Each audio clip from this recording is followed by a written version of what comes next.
Kalvari Lent கால தியானங்கள். கர்த்தருடைய பரிசுத்த நாமத்துக்கு ஸ்தோத்திரம். எல்லாருக்கும் என்னுடைய இயேசு கிறிஸ்துவின் நாமத்தினாலே வாழ்த்துகளையும் நன்றிகளையும் தெரிவித்துக் கொள்கிறேன். இந்த வேளையிலும் இந்த கர்த்தருடைய வார்த்தையை பகிர்ந்து கொள்ள கர்த்தர் கிருபையாய் எனக்கு தந்ததுக்காக நான் கர்த்தரை முதலாவது ஸ்தோத்திரிக்கிறேன். மற்றும் IMTV இந்த ஒரு நிகழ்ச்சிக்கு என்னை அழைத்ததுக்கு அவர்களுக்கும் என்னுடைய நன்றிகளை தெரிவித்துக் கொள்கிறேன். இதை பார்த்து கொண்டிருக்கிற ஒவ்வொரு தெய்வ ஆத்துமாக்களையும் கர்த்தர் இன்றைக்கு அவருடைய வார்த்தையினாலே அவர் போஷிப்பார். கர்த்தர் இந்த நாளிலே இந்த லெந்து காலத்திலும் கர்த்தர் நம்மளை இன்னும் இந்த வார்த்தையினாலே அவர் நம்மளை பலப்படுத்துவார். அதை நான் நம்புகிறேன், விசுவாசிக்கிறேன். கர்த்தர் இந்த வார்த்தையின் மூலமாக உங்கள் மத்தியிலே பேசுவார். நன்றி. இந்த நாளிலும் நமக்கு கொடுக்கப்பட்ட வேத வசனம் 1 கொரிந்தியர் 16:13. விழித்திருங்கள், விசுவாசத்திலே நிலைத்திருங்கள், புருஷராயிருங்கள், திடன் கொள்ளுங்கள். இந்த வசனம் பார்த்தீங்கன்னா, we have to be watchful and we have to be faithful and we have to be courageous. நம்ம பார்த்திங்கன்னா இந்த வசனங்கள் முற்றிலும் நமக்கு ஒரு தைரியமான ஒரு வசனங்களாக இருக்கிறது. நம்மளுடைய இந்த வசனங்களை நம்ம பார்க்கும்போது ஃபஸ்ட்டு விழித்திருங்கள் என்று சொல்லப்படுகிறது. இயேசு சீஷர்களை நோக்கி எப்பொழுதும் விழித்திருங்கள்னு சொல்லிட்டு மத்தேயு 26:41 சொல்லியிருக்காரு. நீங்கள் சோதனைக்கு உட்படுத்தாதபடி விழித்திருந்து ஜெபம் பண்ணுங்கள். ஆவி உற்சாகம் உள்ளது, ஆனால் மாம்சமோ பலவீனமாக இருக்கிறதுன்னு சொல்கிறது. நம்ம பார்த்திங்கன்னா இந்த நாளில் நம்ம எப்போதுமே விழித்திருக்க வேண்டும். நம்மளுடைய வாழ்க்கையில் எப்போதும் we have to be watchful always. அந்த விழித்திருக்கிறது பார்த்திங்கன்னா கர்த்தர் நமக்குள்ளே இருக்கிற அந்த விழித்திருத்தல் நம்மளுக்கு வேணும். நம்ம எப்போதுமே we have to watch. நம்மளுடைய ஒரு ரோடை நம்ம க்ராஸ் பண்ணுறோன்னு பார்த்திங்கன்னா நம்ம எல்லார் பக்கமும் நம்ம பார்த்து அந்த ரோடை நம்ம பார்த்திங்கன்னா நம்ம க்ராஸ் பண்ணுவோம். அப்போது நம்மளுக்கு அந்த விழித்திருப்பது நமக்கு ரொம்ப முக்கியமான ஒரு விஷயமாக இருக்கிறது. நம்ம பார்த்திங்கன்னா ஒரு மேய்ப்பன் தன் ஆடுகளை பார்த்திங்கன்னா மேய்த்து கொண்டு இருக்கும்போது அந்த ஆடுகள் பார்த்திங்கன்னா எந்த இடத்துலையும் போகாதபடி அந்த மேய்ப்பன் அந்த ஆடுகளை ஒரு செம்மையான ஒரு பாதையிலே அதை நடத்துவார்ன்னு சொல்கிறார். நம்ம இயேசு கிறிஸ்து கூட நமக்கு ஒரு நல்ல மெய்ப்பனாக இருக்கிறார். நம்ம அவருடைய மந்தையில் நம்ம ஆடுகளாக இருக்கிறோம். அந்த ஆடுகள் எங்கேயும் சிதறி போகாதபடி அதை எப்போதுமே அவருடைய அந்த கண்ட்ரோலில் நம்ம எப்போதும் வச்சுட்ருக்கோம். நம்ம எதுக்காக நம்ம விழித்திருந்து நம்ம இருக்கணும்னு சொல்லி பார்க்கும் பொழுது வசனம் நமக்கு தெளிவாக சொல்லுது. நம்ம சாத்தான் எப்போ நம்மளை விழுங்கலாமோன்னு சொல்லிட்டு அவன் நம்மளை பார்த்து கொண்டே இருக்கிறான்னு சொல்லுது. அதற்கு நம்ம விழித்திருக்க வேண்டும். நம்மளுடைய பரிசுத்த ஜீவியத்தில், ஆவிக்குரிய ஒரு ஜீவியத்தில் நம்ம விழித்திருக்க வேண்டும். மாம்சமும் பலவீனமானதுன்னு சொல்லப்பட்டிருக்கு. ஆவியில் நம்ம விழித்திருக்கும் பொழுது பார்த்திங்கன்னா எப்பேற்பட்ட சத்துருக்களையும் நம்ம ஜெயிக்கிற ஜெயத்தை கர்த்தர் நமக்குள்ளே தருவார். நம்ம ஆவிக்குள்ளே பார்த்திங்கன்னா நிறைந்து கர்த்தருக்குள்ளே பார்த்திங்கன்னா நம்ம இருக்கும் பொழுது அந்த விழித்திருக்கிற விஷயம் பார்த்திங்கன்னா நமக்குள்ளேயே வந்த உடனே பார்த்திங்கன்னா நம்ம எந்த விஷயமாக இருந்தாலும் நமக்கு எல்லா விதத்திலையும் நமக்கு அந்த பாதுகாப்பு, the protection will be there. நம்ம எந்த விதத்திலும் சாயாமல், இடதுபுறமும் வலதுபுறமும் சாயாமல் நம்ம பார்த்திங்கன்னா நம்மளுடைய ஜீவியத்தில், அந்த ஆவிக்குரிய ஜீவியத்தில் பார்த்திங்கன்னா நம்ம நடக்கிறதுக்கு கர்த்தர் நமக்கு உதவி செய்வார். நம்ம எப்பொழுதுமே பார்த்திங்கன்னா அந்த ஆடுகள் நம்ம பார்த்திங்கன்னா இயேசு கிறிஸ்து மெய்ப்பனாக இருக்கும் பொழுது நம்ம ஆடுகளாக இருக்கிறோம். நம்ம பார்த்திங்கன்னா அந்த ஆடுகள் அந்த மெய்ப்பனின் குரலை கேட்டு அந்த ஆடுகள் பார்த்திங்கன்னா அதை கேட்டு அதன்படி போகிற ஒரு விசேஷமான ஒரு காரியமாக இருக்கும். அதேபடி நம்மளுடைய விழித்திருக்கிறது பார்த்திங்கன்னா ஆவிக்குரிய விழிப்பு எப்போ நம்மளுக்கு வரும்னு பார்த்திங்கன்னா நம்ம கர்த்தருடைய வார்த்தையில் நிலைத்திருக்கும் பொழுது, நம்மளுடைய கர்த்தருடைய வார்த்தையில் அதை தியானிக்கும் போது அந்த வசனங்களை நாம் பார்த்திங்கன்னா உள்ளாக நம்ம இருதயத்தில் எழுதப்பட்டு நம்ம அதன்படி நடக்கும் பொழுது பார்த்திங்கன்னா அந்த ஒரு காரியம் நம்ம விழித்திருப்பதை அவர் கண்டிப்பாக நம்மளுடைய வாழ்க்கையிலையும் வச்சிருப்பார். அப்போ தான் நம்ம சில டைமில் சில பாதைகள் நம்ம போகும் பொழுது, சில பாதைகள் நமக்கு தவறாக இருக்கும் பொழுது கர்த்தர் நமக்குள்ளே பேசுவார். கர்த்தர் நமக்கு ஆவியின் மூலமாக நம்ம பேசி அதன்படி நம்ம பார்த்திங்கன்னா நம்மளை வழி நடத்துக்கிறத நம்ம பார்க்குறோம். அதனால் எப்போதும் நம்ம விழித்திருக்கணும். செகண்ட் வந்து பார்த்திங்கன்னா, நம்ம விசுவாசத்தில் நிலைத்திருங்கள்னு சொல்லப்பட்டிருக்குது. விசுவாசத்தில் நிலைத்திருக்கணும்னா, இயேசு வந்து பார்த்திங்கன்னா, அவர் நம்ம வந்து இயேசு கிறிஸ்துவை நம்ம விசுவாசிக்கிறோம். அவர் நம்மளுடைய ஆண்டவர், அவர் நம்மளுடைய சேவியர், அவர் என்னை ரட்சிக்க வந்த தேவன் என்று சொல்லிட்டு எல்லா விதத்திலும் அவருடைய வார்த்தையில் நம்ம விசுவாசிக்கிறோம். அவர் மேலே நம்ம விசுவாசம் இருக்கணும். நம்பிக்கைக்கும் விசுவாசத்திற்கும் 2 வேறுபாடுகள் இருக்குது. நம்ம வந்து நம்பிக்கைன்னு சொல்கிறது வந்து பார்த்திங்கன்னா, நம்ம மனுஷன் மேலே நம்பிக்கை வைக்கிறோம். ஆனால் வந்து கர்த்தர் என்ன சொல்கிறாருன்னா, நம்ம தேவனிடத்தில் நம்பிக்கையாக இருக்கணும், அவர் மேலே விசுவாசமாக இருக்கணும்னு சொல்லிட்டு வசனம் சொல்லுது. நம்ம விசுவாசத்திலே நிலைத்திருக்கிற ஒருத்தராக இருக்கணும். நம்ம விசுவாசத்தில் நம்ம பலப்படணும். ஒவ்வொரு நாளும் விசுவாசத்தில் நம்ம எப்படி பலப்படணும்னு பார்த்தீங்கன்னா, அவரை வந்து வசனத்தை தியானிக்கும் பொழுது, அவரிடத்திலே நம்ம வந்து உரையாடும் போது, அவரிடத்திலே நாம் ஜெபிக்கும் பொழுது, அந்த விசுவாசத்திலே நம்ம வளர்கிற காரியத்தை நம்ம இடத்திலே நம்ம தெரிஞ்சு கொள்ளலாம்.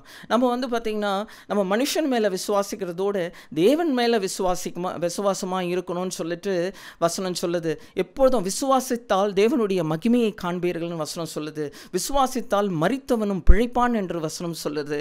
நம்ம வந்து நம்மளுடைய வாழ்க்கையில் நம்ம எதன் மேலே நம்ம விசுவாசமாக இருக்கிறோம், நம்மளுடைய விசுவாசத்தை எல்லாவற்றையும் இயேசு வந்து பார்த்தீங்கன்னா, கர்த்தர் ஒரு விசுவாசத்தின் அடையாளமாக இருக்கிறார். Jesus Christ is a symbol of faith. அந்த ஒரு விசுவாசத்தின் பாதையில் நம்ம ஒவ்வொரு நாளும் நம்ம வந்து நடக்கிற பிள்ளைகளாக நம்ம இருக்கணும். அதற்கு ஒரு உதாரணத்துக்கு ஒரு கதை உண்டு. பார்த்திங்கன்னா, ஒரு சிறு பிள்ளை வந்து பார்த்திங்கன்னா, ஒரு பெரிய ஒரு கப்பலில் போய் கொண்டு இருக்கும் பொழுது திடீர்னு சொல்லிட்டு பார்த்திங்கன்னா, அந்த ஒரு புயல் வந்து அந்த கப்பலை தாக்குது. அந்த பெரிய பெரிய அலைகள். அப்போது வந்து பார்த்திங்கன்னா, இந்த சிறுவன் வந்து பார்த்திங்கன்னா ரொம்ப ஜாலியாக இருக்காங்க. ஆனால் அந்த கப்பலில் இருக்கிறவங்க எல்லாருமே ரொம்பவே பயந்து, என்ன நடக்க போகுது, என்ன ஆக போகுது, கப்பல் கவுந்துருமா, அந்த மாதிரி ஒரு காரியத்தில் எல்லாரும் வந்து ரொம்ப மனசோர்விலையும் கஷ்டத்துலேயும் என்ன நடக்க போகுதுன்னு சொல்லிட்டு அவங்களுக்கு ரொம்ப கஷ்டமான ஒரு நிலைமையில் எல்லாரும் இருக்கும் பொழுது, இந்த சிறு பிள்ளை மட்டும் பார்த்திங்கன்னா ரொம்ப சந்தோஷமாக இருக்கிறாரு. அவர் பாட்டுன்னு விளையாடிட்டு இருக்காரு. எல்லாம் வந்து பார்த்திங்கன்னா ரொம்ப சந்தோஷமாக எல்லாரும் பார்க்கும்பொழுது அந்த சிறு பிள்ளைகிட்ட இந்த பிள்ளை மட்டும் பார்த்தீங்கன்னா ஏன் வந்து இவ்வளோ சந்தோஷமாக இருக்கிறாங்க, எல்லாரும் நம்ம எப்போ என்ன நடக்க போகுதுன்னு சொல்லிட்டு இருக்கிற நேரத்தில் இந்த பிள்ளை இவ்வளோ சந்தோஷமாக இருக்குன்னு பார்க்கும் பொழுது, அந்த இடத்துல வந்து ஒருத்தர் வந்து கேட்டாராம், என்னப்பா நீ பாட்டுன்னு இந்த மாதிரி சந்தோஷமாக இருக்கிறீங்களே, என்ன விஷயம்னு. அப்போ என்ன சொல்கிறாருன்னா, இந்த படகை ஓட்டுகிறவர் என்னுடைய தகப்பன், அவர் வந்து பார்த்திங்கன்னா என் தந்தை, அவர் ஓட்டுகிறார். அந்த விசுவாசத்திலே நான் வந்து ரொம்ப உறுதியாக இருக்கிறேன், நான் நம்பிக்கையாக இருக்கிறேன். இந்த படகு வந்து பார்த்திங்கன்னா எப்பேற்பட்ட புயலாக இருந்தாலும் சரி, எப்பேற்பட்ட பிரச்சனையாக இருந்தாலும் சரி, என்னுடைய தகப்பன் என்னை காப்பாற்றுவார், என்னுடைய தகப்பன் என்னோடு கூட இருக்கிறார், அவர் தான் அந்த மாலுமியாக இருக்கிறார், அவர் தான் இந்த கப்பலை ஓட்டி கொண்டு போகிறார். அதனால் வந்து என்னுடைய விசுவாசம் அதன் மேலே இருக்கிறதுனால நான் எதுக்குமே கவலைப்படுறது கிடையாதுன்னு சொல்லிட்டு, நம்ம பார்த்திங்கன்னா நம்மளுடைய வாழ்க்கையிலையும் பார்த்திங்கன்னா ஒவ்வொரு ஓட்டத்துலேயும் நம்மளுக்கு பல பாடுகள், பல துன்பங்கள், பல கஷ்டங்கள், நிறைய காரியங்கள் நம்மளை வந்து எதிர்நோக்கி இருக்கும் பொழுது, நம்மளுடைய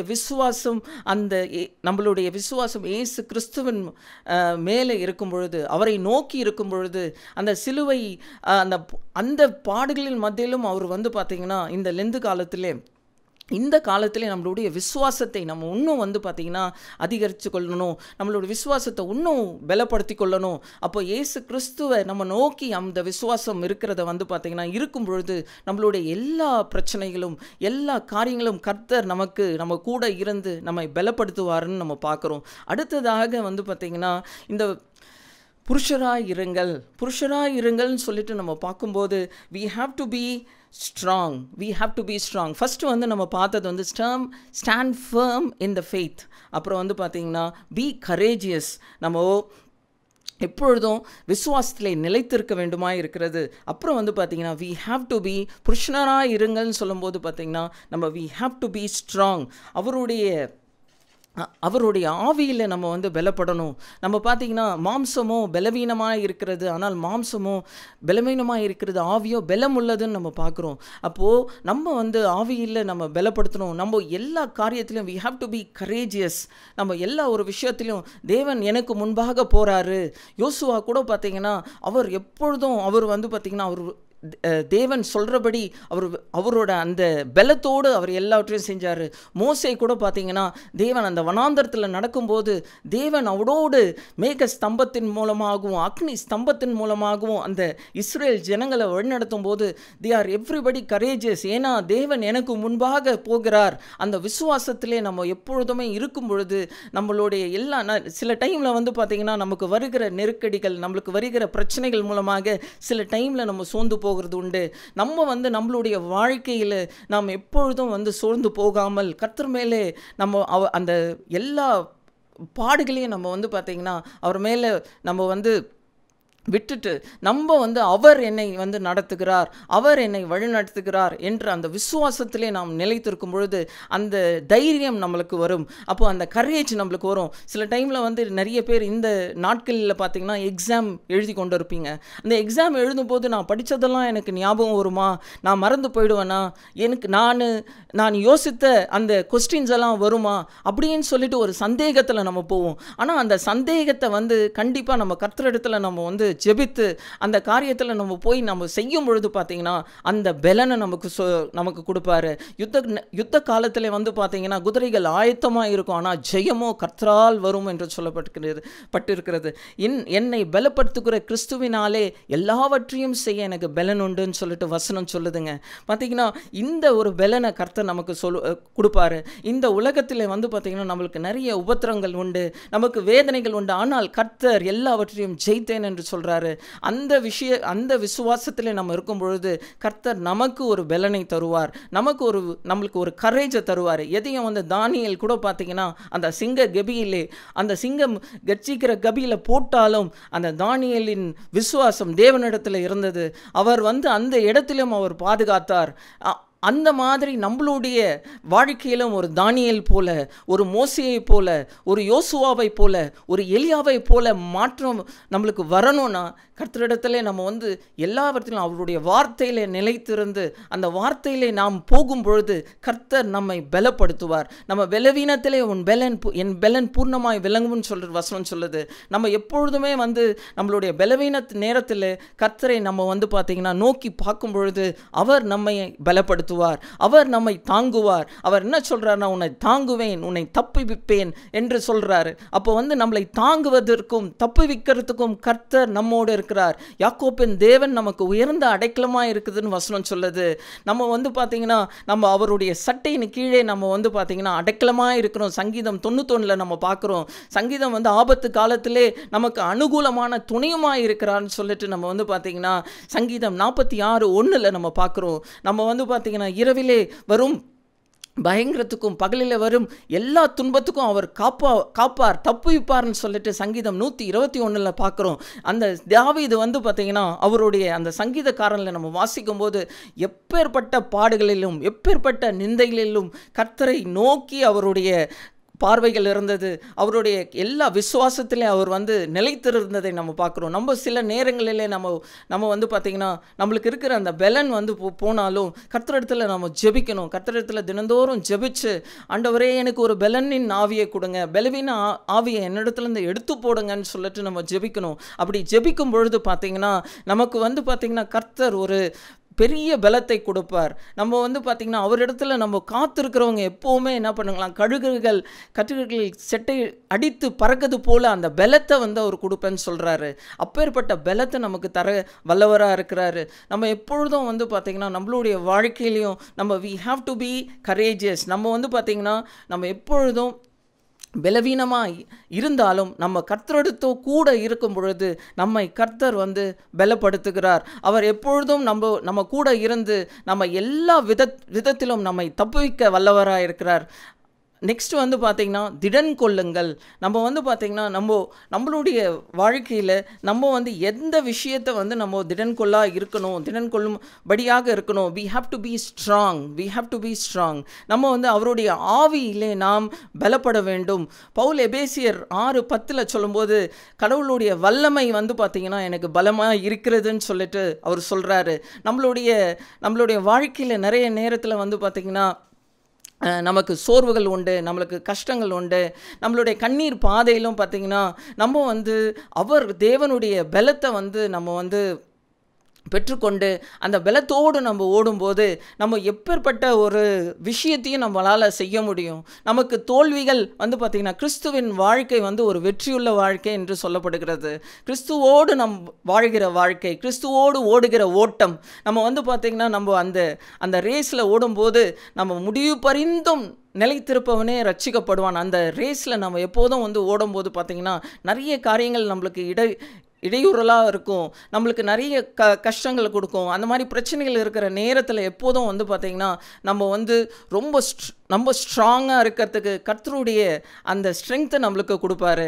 நம்ம அந்த சில நேரத்தில் வந்து பார்த்திங்கன்னா இந்த காரியம் எனக்கு நடக்கலை, இந்த காரியம் நான் வந்து பார்த்திங்கன்னா நான் வந்து ஒரு கடன் பிரச்சனையில் இருக்கிறேன், அந்த கடனை வந்து பார்த்திங்கன்னா என்னால் முடிக்க முடியல, எனக்கு இந்த வேலை இல்லாமல் இருக்குது, அந்த வேலையை வந்து பார்த்திங்கன்னா எப்போ எனக்கு கிடைக்கும், நான் வந்து பார்த்திங்கன்னா எனக்கு ஒரு குழந்தை வேணும், குழந்தை இல்லாமல் நான் இருக்கிறேன், எனக்கு வந்து பார்த்திங்கன்னா கல்யாணமே ஆகாமல் இருக்குது, எனக்கு ஒரு நல்ல ஒரு திருமணம் நடக்க எனக்கு ஒரு வாய்ப்பு தரணும் அப்படின்னு சொல்லிட்டு நிறைய பேர் வந்து பார்த்திங்கன்னா பிரயாசங்களை செய்து கொண்டிருக்கிறாங்க. ஆனால் இப்படிப்பட்ட இருக்கிறவங்களுக்கு கர்த்தர் சொல்லுகிறார், அவர் வந்து பார்த்திங்கன்னா நம்மோட இருக்கிற அந்த ஸ்ட்ராங்னஸை வந்து நம்மளுக்கு கொடுக்குறாரு, அந்த ஸ்ட்ரென்த்தை நம்மளுக்கு கொடுக்குறாரு. We have to be strong in our spirit. அவர் வந்து பார்த்திங்கன்னா நமக்கு ஒரு ஆவியில் வந்து பலப்படுத்துகிற ஒரு பலத்தை நமக்கு தருகிறார். அவர் வந்து பார்த்திங்கன்னா நம்ம வந்து பலவீனமாக இருந்தாலும் கர்த்தர் நமக்கு ஒரு நல்ல ஒரு ஸ்ட்ரென்த்தை கொடுக்குறாரு. இதே தான் வந்து கடவுளோட இயேசு கிறிஸ்துவோட வந்து பார்த்திங்கன்னா அந்த சீஷர்கள் எப்பொழுதுமே கர்த்தர் வந்து பார்த்திங்கன்னா அவங்க வந்து சில நேரத்தில் வந்து அந்த விசுவாசத்தில் அவங்க வந்து நிலைத்தில்லாமல் போயிட்டாங்கன்னா, சப்போஸ் வந்து அவங்களுக்கு வந்து நம்பிக்கை இல்லாமல் போயிட்டாங்கன்னா கூட இயேசு கிறிஸ்து ஒவ்வொரு நேரமும் அவங்க வந்து அவர் வசனத்து மூலமாக அவருடைய ஆலோசனைகள் மூலமாக அவங்களுக்கு என்ன மாதிரி வழிநடத்தணுமோ அந்த மாதிரி ஒரு வழிநடத்தலை வந்து அந்த டிசைபிள்ஸ்க்கு கொடுத்துக்கிட்டே இருந்தாராம். அப்போது வந்து பார்த்திங்கன்னா கர்த்தர் அந்த மாதிரி ஒரு ஆலோசனை கர்த்தராக இருக்கிறாரு, நம்மை வழிநடத்துகிற கர்த்தராக இருக்கிறாரு, நம்மளை வந்து பார்த்திங்கன்னா ஜெயத்தை கொடுக்குற கர்த்தராக இருக்கிறாரு. அப்போது நம்ம அந்த விசுவாசத்தில் வந்து பார்த்திங்கன்னா உறுதியாக இருக்கும் பொழுது, நமக்கு வந்து பார்த்திங்கன்னா விழித்திருந்து இருக்கும் பொழுது, நம்ம புருஷர்களாய் இருக்கும் பொழுது, நம்ம வந்து பார்த்திங்கன்னா இது எல்லா விஷயமும் வந்து பார்த்திங்கன்னா நம்மளை வந்து ஒவ்வொரு நேரத்திலையும் நம்மளை வந்து பார்த்திங்கன்னா தாங்கி நம்மளை வழிநடத்துகிற தேவனாக இருக்கிறாரு. நம்மளுடைய விசுவாசம் இன்றைக்கி வந்து பார்த்திங்கன்னா நம்மளுடைய விசுவாசம் இயேசு கிறிஸ்துவை நோக்கி இருக்க வேண்டும். அவர் வந்து பார்த்திங்கன்னா பிதாவின் காரியங்களை எல்லாவற்றையும் செய்து அது வந்து செவி கொடுத்து அதன்படி அவர் ஒப்பு கொடுத்தார். இந்த லெந்து காலத்திலும் பார்த்திங்கன்னா அந்த சிலுவை தியானத்தில் நம்ம பார்க்கும்போது அவர் வந்து கடைசி வரைக்கும் வந்து பார்த்திங்கன்னா அவர் பிதாவின் காரியத்தை அந்த சித்தத்தை அவர் எல்லாவற்றையும் சிறப்பாக செய்து முடித்தார். அவர் சொன்ன மாற்றத்திலே அவரை ஒப்பு கொடுத்தார், அந்த சிலுவையில் ஒப்பு கொடுத்தார். நம்மளுடைய பாவங்களுக்காக அவர் அடிக்கப்பட்டார், நொறுக்கப்பட்டார்.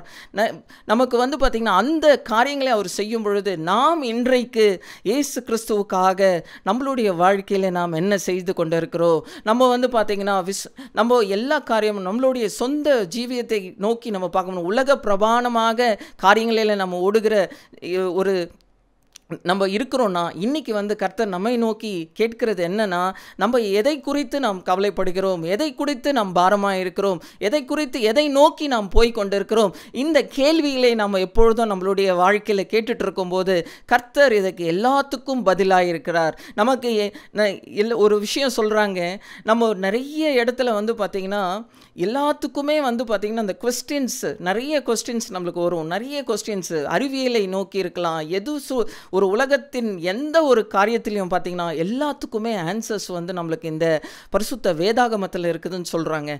அப்போது வந்து பார்த்திங்கன்னா நம்மளுடைய வாழ்க்கையில் ஒரு வந்து பார்த்திங்கன்னா கேள்விக்குறியாக இருந்துச்சுன்னா இன்றைக்கி நம்ம வந்து பார்த்திங்கன்னா இயேசு கிறிஸ்து கிட்ட, ஆண்டவரே எனக்கு என்னுடைய வாழ்க்கை ஒரு கேள்விக்குறியாக இருக்கிறது, நான் வந்து பார்த்திங்கன்னா நம்மளோட விசுவாசத்தில் ஒரு கேள்விக்குறியாக இருக்கிறது, நான் வந்து பார்த்திங்கன்னா நான் செய்கிற எல்லா காரியத்திலையும் வந்து பார்த்திங்கன்னா ஒரு கேள்விக்குறியாக இருக்கிறது என்று சொல்லும்பொழுது பார்த்திங்கன்னா நம்மளுடைய எல்லா விடைகளும் கர்த்தர் அவருடைய வார்த்தையினாலே நமக்கு ஒவ்வொரு நாளும் நமக்கு பேசி கொண்டிருக்கிறார். நாம் வேதத்தை தியானிக்கும் பொழுது அதன்படி நம்ம உறுதியாய் நிலைத்திருக்கும் பொழுது, அந்த வார்த்தையிலே நிலைத்திருக்கும் பொழுது பார்த்தீங்கன்னா, வார்த்தையின் மூலமாக கர்த்தர் நம்ம இடத்திலே பேசுவார், நம்மை வழிநடத்துவார். நம்மளுடைய எல்லா காரியத்திலையும் ஒரு போதகர் வந்து பார்த்திங்கன்னா, அவர் பிரயாணம் செஞ்சு கொண்டு போயிட்டு இருந்தாராம் ஒரு மீட்டிங்க்கு. அந்த மீட்டிங்கு போகிற வழியில் பார்த்திங்கன்னா நிறையா இடர்களை அவருடைய ஆவிக்குரிய கண்களில் பார்த்து கொண்டு இருக்கும் பொழுது, அவர் அதே நேரத்தில் அவர் பிரயாணம் செய்துட்டு இருக்கிற அந்த கார்லேருந்து அவர் ஜெபித்த உடனே பார்த்தீங்கன்னா, நிறையா நம்மளுடைய தூதர்கள் வந்து அவங்க வந்து முன்னாடி இருக்கிறத பார்த்தாருங்களாம். அதற்காக ஒவ்வொரு அந்த இடர்களில் எல்லாவற்றையும் அகற்றி அவரை வந்து பார்த்திங்கன்னா அந்த பேசேஜில் போகிற ஒரு வழியை வந்து உண்டாக்குனாங்களாம். அப்போ பார்த்திங்கன்னா நம்மளுடைய ஜெபம் வந்து பார்த்திங்கன்னா எவ்வளோ பெரிய ஒரு காரியமாக இருக்குது பாருங்கள். அவர் ஜெபித்த வண்ணமாக அந்த எல்லாரோட அந்த சாத்தானின் கிரிகள் எல்லாவற்றையும் அகற்றி அவர் வந்து ஒரு வழியை வந்து உண்டாக்குகிறார். அவருடைய சேனைகளின் தூதர்களை அனுப்பி அவரை வந்து பார்த்திங்கன்னா விடுதலையாக்குகிற ஒரு காரியத்தை அவருடைய ஆவிக்குரிய கண்களில் பார்த்தாங்க. நம்மளுக்கும் வந்து பார்த்திங்கன்னா இந்த நாளில் நமக்கு கர்த்தர் வந்து நமக்குள்ள இருக்கிறார். நம்மளுக்கு முன்பாக போய் எல்லா கோணலான வழிகளை வந்து செவ்வைப்படுத்துகிறாருன்னு நம்ம பார்க்குறோம். நம்மளுடைய வாழ்க்கையிலும் எதனா தடைகள் இருந்தாலோ நம்ம வந்து பார்த்திங்கன்னா இன்றைக்கி திடன் கொள்ளுங்கள். இன்றைக்கி வந்து பார்த்திங்கன்னா நான் சொல்கிறது வந்து பார்த்திங்கன்னா இயேசு கிறிஸ்து உங்ககிட்ட நம்ம சொல்கிறது என்னென்னா திடன் கொள்ளுங்கள். இன்றைக்கி வந்து பார்த்திங்கன்னா தேவன் நம்மோடு இருக்கிறார். யாக்கோபின் தேவன் நமக்கு உயர்ந்த அடைக்கலமாக இருக்கிறாரு.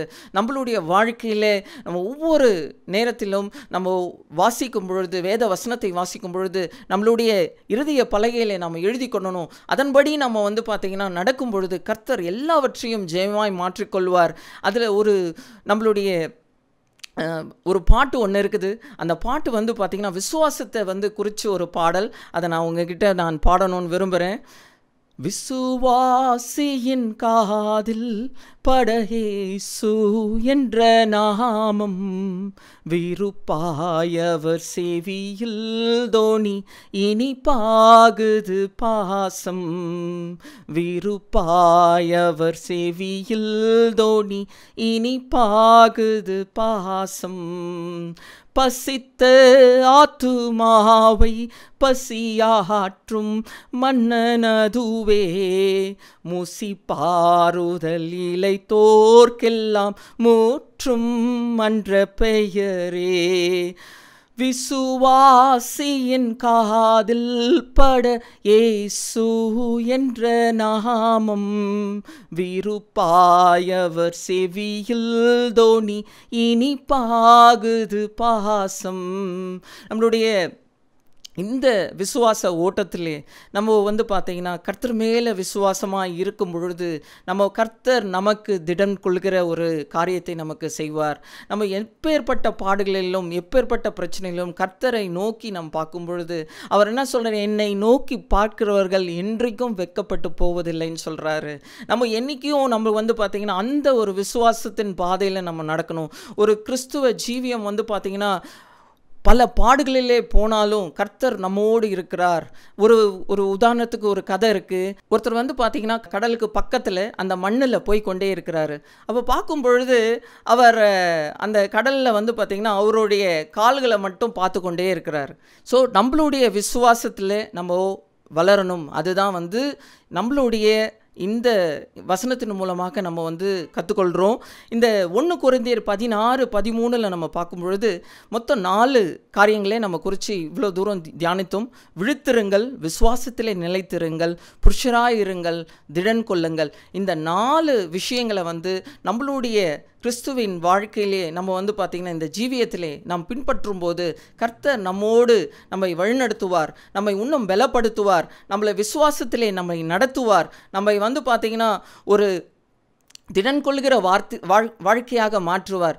தினந்தோறும் நம்ம வந்து நம்மளுடைய கர்த்தருடைய வார்த்தையில் நிலைத்திருப்போம், கர்த்தரோடு நாம் நிலைத்திருப்போம். அவரோடு அவர் செய்த எல்லா காரியங்களையும் நம்ம நினைவு கூர்ந்து நம்ம இந்த 2 காலத்திலே நம்ம சிலுவை தியானத்திலே நம்ம போய்கொண்டு இருக்கிறோம். அந்த சிலுவை தியானத்திலே நம்ம என்ன பண்ணணும்னா அவர் நமக்கு அந்த விசுவாசத்தின் பலத்தை வந்து அந்த சிலுவையில் நம்ம பார்த்தபடி அதே விசுவாசத்திலே நம்ம வந்து நம்மளுடைய வாழ்க்கையும் நம்ம வந்து நடத்தி செல்றதுக்கு கர்த்தர் நமக்கு அவர் எல்லா விதத்திலும் அவர் வந்து ஞானத்தையும் அவர் வந்து பார்த்திங்கன்னா நம்மளுக்கு போதிப்பார்.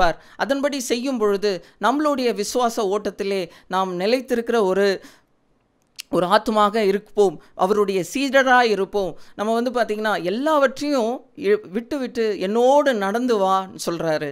நம்ம சிலுவையை எடுத்துக்கொண்டு நடக்கிற ஒரு பிள்ளைகளாக நம்ம மாற்றிக்கொள்ளணும். நம்ம சிலுவையை எடுத்துக்கொள்ளும் பொழுது சிலுவையின் பாடுகள் நிறையா இருக்கும். ஆனாலும் இந்த 4 விஷயம், விழித்திருக்கிறதும் விசுவாசத்தில் நிலைத்திருக்கிறதும் புருஷராக இருக்கிறதிலும் திடன் கொள்ளுங்கள், இந்த 4 வார்த்தைகளை நம்ம கிறிஸ்துவ ஜீவத்தில் இருக்கும் பொழுது இன்னும் கர்த்தர் நம்மை பலப்படுத்தி நம்மளுடைய வாழ்க்கையிலே ஒரு பெரிய மாற்றத்தை கொண்டு வருவார். கர்த்தர் நம்மளுடைய வாழ்க்கையிலே ஒரு புதிய ஜீவனை கொண்டு வருவார். ஜீவன் கிறிஸ்துவுக்குள் இருக்கிற ஒரு வாழ்க்கையை கொண்டு வருவார். நம்ம வந்து பார்த்திங்கன்னா கடைசி வரைக்கும் அந்த நித்திய ஜீவிய பாதையிலே கர்த்தர் நம்மை நடத்துவார். அந்த வார்த்தையிலே நாம் நிலைத்திருந்து கர்த்தர் இந்த வசனங்களை ஆசீர்வதிப்பார். நாம் ஜெபிப்போம். ஜெபம். துதியில் மத்தியில் வாசம் செய்கிற தேவனே, உம்மை துதிக்கிறோம், உம்மை போற்றுவோம். ஆண்டவரே, இந்த நல்ல வேலையிலும் கர்த்தாவே, இந்த நாளிலும் கர்த்தாவே, உம்முடைய வார்த்தையின்படி ஆண்டவரே, 1 கொரிந்தியர் 16:13 படி கர்த்தாவே, நாங்கள் எப்பொழுதும் ஆண்டவரே ஸ்தோத்திரம் ஆண்டவரே, நாங்கள் விழித்திருக்கிற பிள்ளையாக, விசுவாசத்திலே இருக்கிற பிள்ளைகளாக ஆண்டவரே ஸ்தோத்திரம் ஆண்டவரே, திடன் கொள்கிற பிள்ளைகளாகவும் ஆண்டவரே எங்களை வழிநடத்த வேண்டுமாய் ஜெபிக்கிறேன் கர்த்தாவே.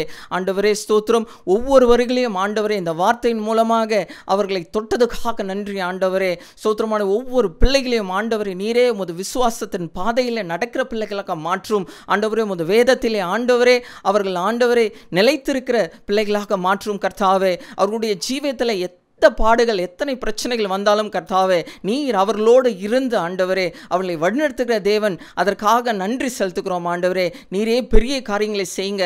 வார்த்தையின் மூலமாக அவர்களிடத்தில் பேசுங்க ஆண்டவரே. அவர்களுக்கு இருக்கிற எல்லா பாடுகளையும் மாற்றி போட்டு ஆண்டவரே பூர்ண மகிழ்ச்சியும் சந்தோஷத்தையும் ஆசீர்வாதத்தையும் அவர்களுக்கு தரப்போவதுக்காக நன்றி செலுத்துகிறோம்.